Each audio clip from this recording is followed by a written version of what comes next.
Hi everyone, today I will show you how to make a delicious bowl of stir-fried udon. And believe it or not, I made it in just 10 minutes using only what I had in the fridge. No fancy ingredients, just simple cooking but full of flavor. Let's get started. Let's start with the sauce. You will need 1 tablespoon of soy sauce, 1 tablespoon of oyster sauce, 1 tablespoon of medium or any cooking wine, and 1 tablespoon of honey or sugar. And if you like a little spice, you can add a half tablespoon of gochugaru. Then add a half a tablespoon of minced garlic, a bit of black pepper. Mix it all well. Now let's prep the vegetables for the stir fry. Slice a half a small onion, not too thin. The same goes for the carrot. Slice it into a little thick matchsticks. Chop 1 or 2 scallions in depending on size. Just a little bit adds a really great aroma. And don't forget, cabbage is a must for stir-fried udon. Cut it into large pieces, not too thin.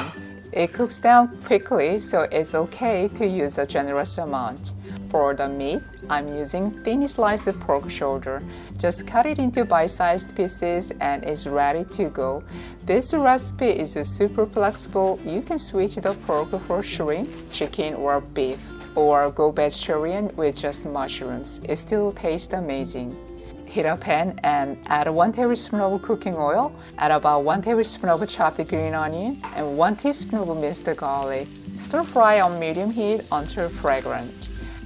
Then add the pork and stir fry on high heat.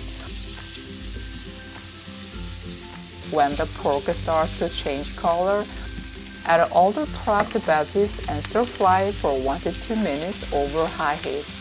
Don't overcook the veggies, just enough to soften them a little while the veggies are cooking.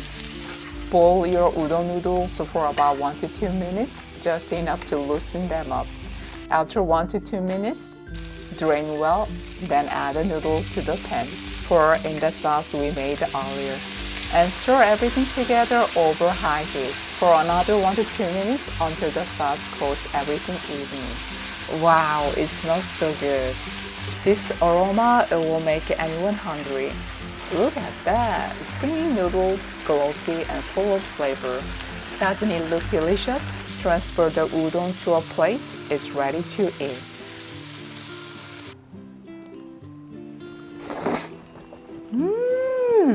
The seasoning is spot on, and thanks to the gochugaru, it's not greasy, it's light but bold. The veggies are crunchy, the meat is tender, and once you start eating, it's hard to stop. With just a few things from your fridge, you can make a hearty and delicious meal. If you enjoyed today's video, please like and subscribe. I will be back soon with another tasty recipe.